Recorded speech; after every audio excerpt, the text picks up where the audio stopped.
Good morning, Azer. Good morning. Hello, Neal. Baku International Fellowship. My name is Neal. This morning, I wanted to introduce Azer again. He's been up front from time to time at BIF to share with us a few things about the finances at BIF.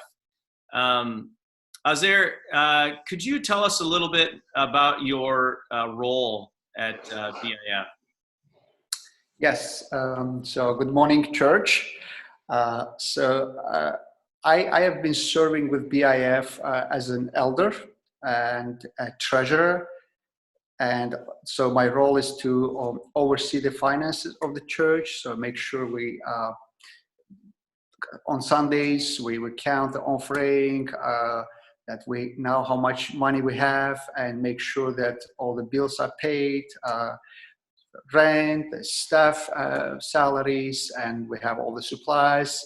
When we meet, all the coffee and tea, so all of those. And make sure that the church is in good state financially. Excellent. That's great. Thanks.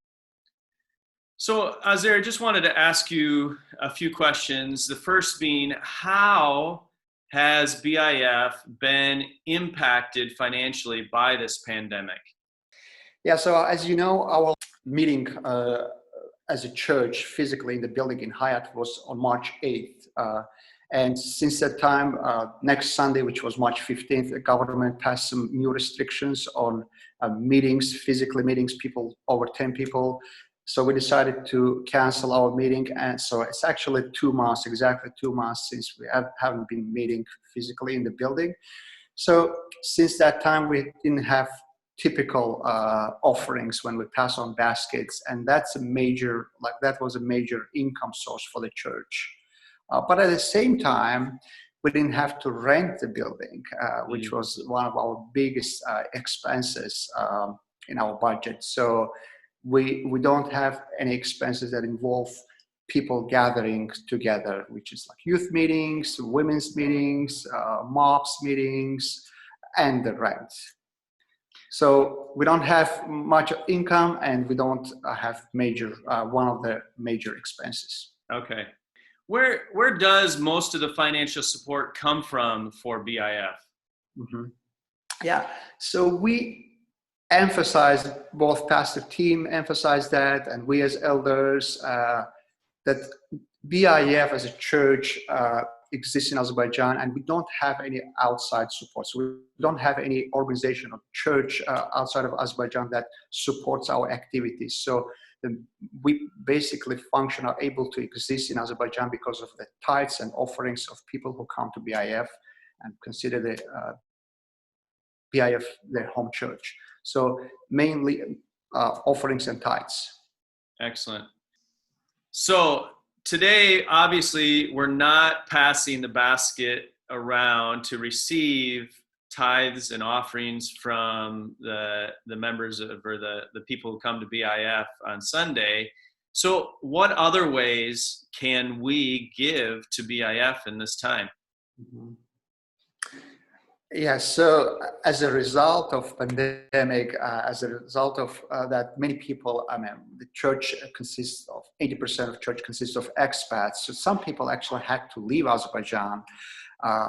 But even those who stayed in Azerbaijan, they can't leave their homes.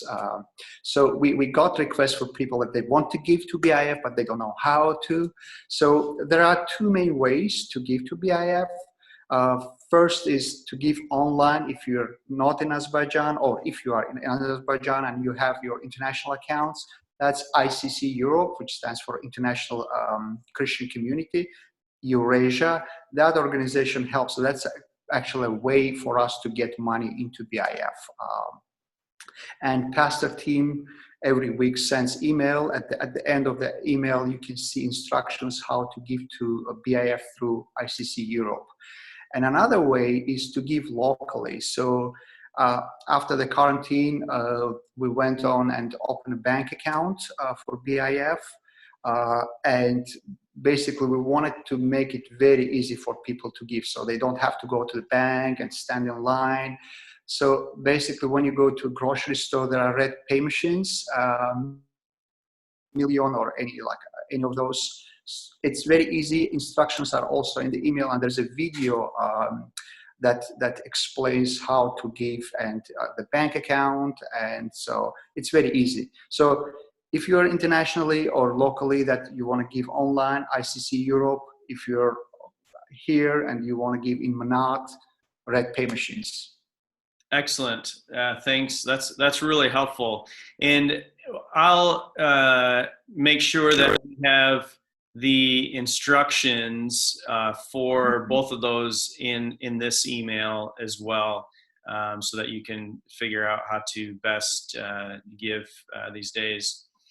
What are the immediate financial needs at BIF right now?